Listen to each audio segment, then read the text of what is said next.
do my best to shield you from any harm. I love you today. I will love you for the rest of my life. I am here standing to you all.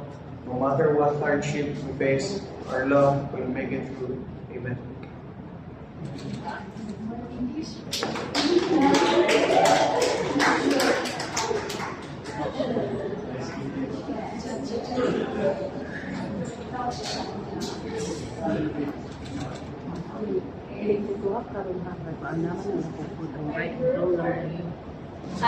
Sibog na itong lamisahan.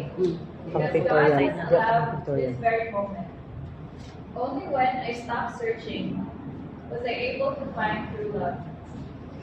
He has gifted me both a life partner and a best friend wrapped into one.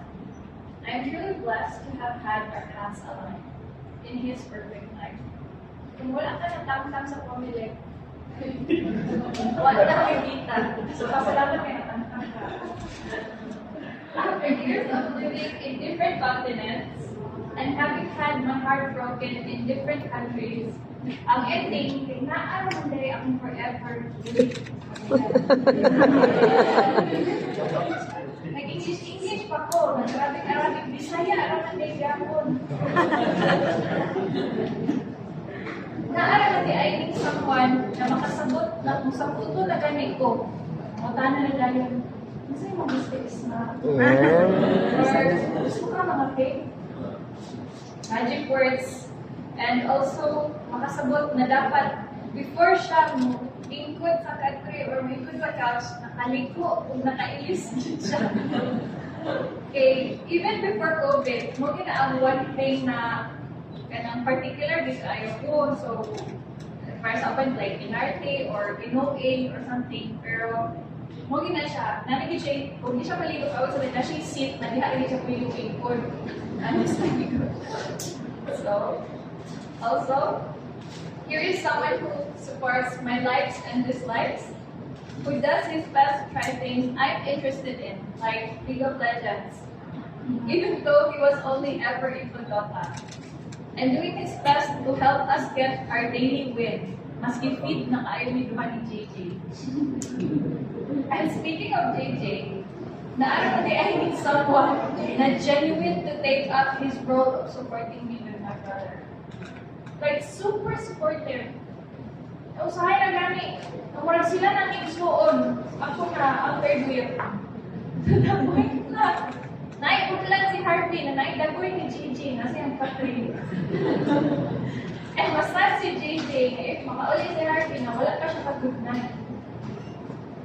Kung muli na gina si Harvey, nagdagan nila siya sa gate, yung bugay sa kapit.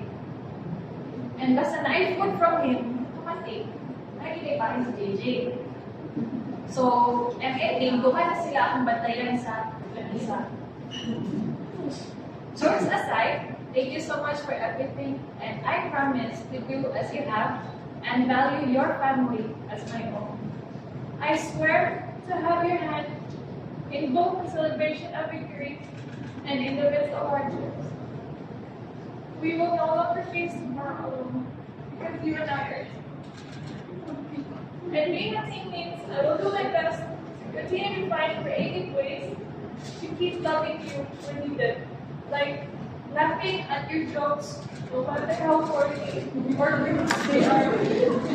Hindi na ipadala, hindi ko na ako self.